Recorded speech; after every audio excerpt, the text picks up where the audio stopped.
అజంతా గుహలు మహారాష్ట్ర రాష్ట్రం మన్మాడ్కు తూర్పుగా సుమారు 50 కిలోమీటర్ల దూరంలో జలగాం అనే రైల్వే స్టేషన్ ఉంది. ఈ జలగాం నుండి అజంతా గుహలు సుమారు 60 కిలోమీటర్ల దూరంలో ఉన్నాయి. 2000 సంవత్సరాల క్రితమే, అంటే ప్రపంచానికి నాగరికత తెలియని నాడే, భారతదేశంలో నాగరికత, ఉత్తమ శాస్త్రీయ విజ్ఞానం వెల్లివిరిసిందంటే అతిశయోక్తి కాదు. అజంతా, ఎల్లోరా గుహలలోని శిల్పాలు, చిత్రాలు అత్యద్భుతాలు.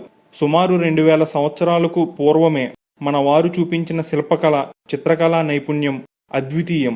అజంతాలోని గుహలు అర్ధచంద్రాకారంగా ఉన్న ఒక కొండల వరుసను ముందు భాగం వైపు తొలచి నిర్మించారు.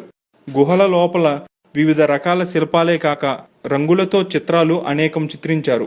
ఈ గుహలన్నీ కొండపాద భాగం నుండి సుమారు 250 అడుగుల ఎత్తున ఉన్నాయి. అంటే కొండ మధ్య భాగంలో ఉన్నాయి. అర్ధచంద్రాకారంగా ఉన్న ఈ వరుసకు ఎదురుగా మరొక అర్ధచంద్రాకారపు కొండల వరుస ఉంది. ఈ రెండు వరుసలకు మధ్యగా ఉన్న పల్లంలో ఒక చిన్న వాగు ప్రవహిస్తూ ఉంటుంది. దీనిని ప్రస్తుతం అజంతా నది అంటారు. కానీ దీని అసలు పేరు వాగిరా. ఇది 7 రూపాలుగా ప్రవహిస్తూ ఉంటుంది కనుక దీనిని సప్తకుండం అని కూడా అంటారు. అజంతా గుహాలయంలోని 30 గుహలను యునెస్కో ప్రపంచ హెరిటేజ్ ప్రదేశాలుగా గుర్తించింది. ఈ గుహలను 1819లో యాదృచ్ఛికంగా గుర్తించారు. మద్రాస్ 28వ అశ్విక దళానికి చెందిన జాన్ స్మిత్ ఈ ప్రపంచానికి వేటకు వచ్చినప్పుడు 10వ గుహ అగ్రభాగాన్ని చూడటంతో ప్రస్తుత ప్రపంచంలోకి అజంతా గుహల ఉనికి వెలుగులోకి వచ్చింది. ఇక ప్రత్యేకంగా గుహల గురించి చెప్పుకోవాలంటే ఇందులోని మొదటిది అజంతా గుహలన్నింటిలోకి ఇది చాలా గొప్పది. గుహ ముందు భాగంలోని వరండా లోపల ఉన్న స్తంభాల మీద ఎన్నో అందమైన చెక్కడాలు, రంగురంగుల చిత్రాలు ఉన్నాయి. ఈ గుహలోని గోడలకు ఉన్న చిత్రాల్లో ఎక్కువ భాగం జాతక కథలకు సంబంధించినవి. ఎడమ వైపు ఉన్న గోడ మీద చిత్రాల్లో మొదటిది శిబి చక్రవర్తి తన తొడను కోసి ఆ మాంసం త్రాసులో వేస్తున్న దృశ్యం ఉంది. దాని పక్కనే గౌతమ బుద్ధుడు జ్ఞానం పొందడం కోసం తపస్సు చేస్తుండగా మారుడు మొదలైన దుష్ట శక్తులు ఆయనకు అడ్డంకులు కల్పించడానికి ప్రయత్నిస్తున్నట్లు అద్భుతంగా శిల్పాలు మలిచారు. గర్భగుడిలోని గదిలో 11 అడుగుల ఎత్తు ఉన్న ఒక బుద్ధుని విగ్రహం ఉంది. ఈ విగ్రహం యొక్క ముఖంలో ఒక విశిష్టమైన శిల్ప చాతుర్యం ఉంది.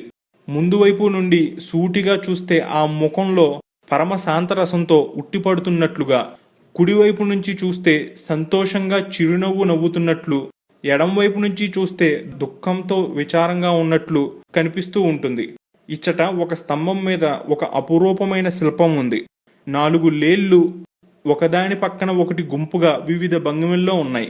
4గింటికి కలిపి ఉమ్మడిగా ఒకే ఒక మెడ, ఈ మెడతో కూడిన తల కనిపిస్తుంది. ఈ తలతో ఆ 4గింటిలో దేని దేహానికైనా కలిపి చూస్తే ఆ తల భాగం ఆ లేడికి సంబంధించిందిగానే మనకు కనిపిస్తూ ఉంటుంది. ఇక రెండవ గుహ, ఇది కూడా దాదాపు మొదటి గుహలానే ఉంటుంది. లోపల ఎడమ చేతి వైపు గోడ మీద బుద్ధుని జన్మకు సంబంధించిన దృశ్యాలు అనేకం ఉన్నాయి. 3వ గుహలో ఏమీ ఉండవు. 4వ గుహ గుహలన్నింటిలోనూ అతి పెద్ద గుహ. ఇది ఒక విహారం. ముందు భాగంలోని వరండాలో అత్యంత సుందరమైన చెక్కడపు పని కనిపిస్తూ ఉంటుంది. లోపల హాల్లో 28 స్తంభాలు ఉన్నాయి. 5వ గుహ, ఈ గుహలో కొన్ని శాసాల బంజికల శిల్పాలు ఉన్నాయి. 6వ గుహ, ఇది అజంతాలోని 2 అంతస్తులు కలిగిన ఒకే ఒక గుహ. ఇందులో వివిధ భంగిమల్లో ఉన్న బుద్ధుని మూర్తులు అనేకం చెక్కబడి ఉన్నాయి. ఇక 7, 8 గుహల్లో ఎలాంటి శిల్పాలు ఉండవు.